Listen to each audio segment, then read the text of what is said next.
So the Federal Reserve acts like the banker's bank. And so when part of the required reserves or part of reserves are held by banks in the form of deposits with the Fed is acting like a banker's bank. And in exchange, the Fed is actually operating both to oversee banks, but also to guarantee that banks, if they face a run, will get support from the Fed. So that is a sort of rough overview of the system. We do want to drill down further to see how the Fed ends up controlling the money supply. So in order to do that, let's take a look now at the bank balance sheet again, but this time with some numbers, a little more detail. So here we go. Let us start with a T account for a bank, and we're going to keep it real simple.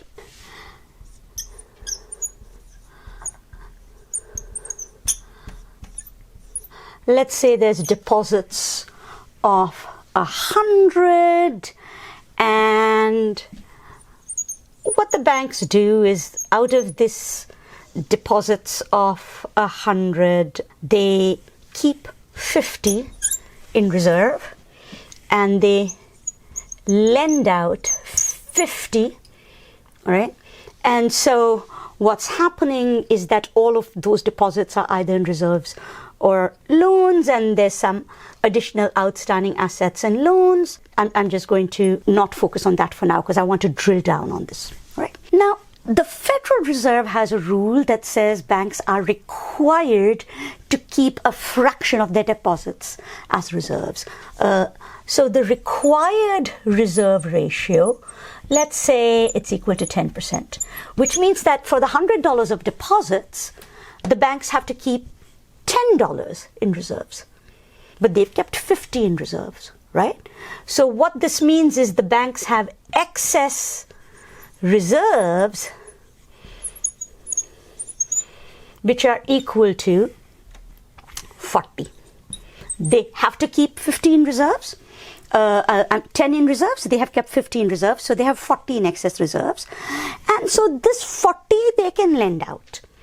Now, there might be reasons that banks are not fully lent, as we say, but assuming that banks want to lend out, the maximum they can lend out, this bank can lend out, is 40. So what happens is this bank creates 40 of loans.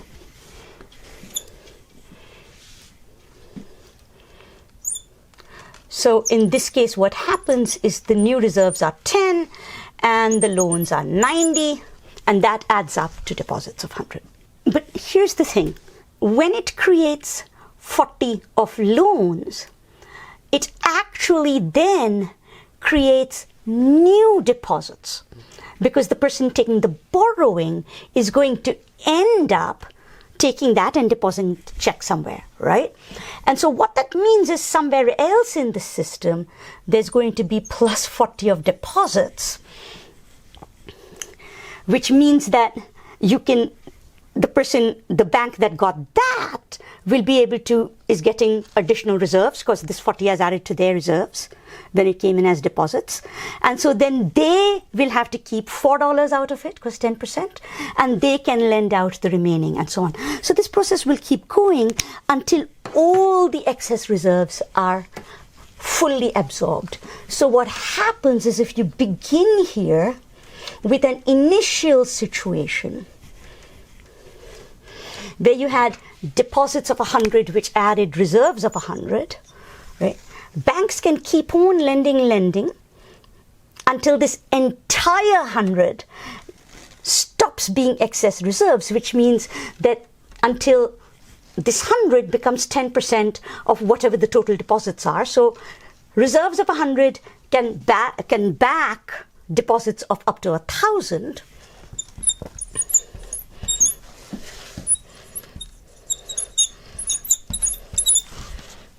So that what happens is that then the total deposits is going to essentially, if the banking system were fully lent, expand all the way to 1,000 to match that 100 of reserves. So the maximum amount of money in the form of deposits that you can create against reserves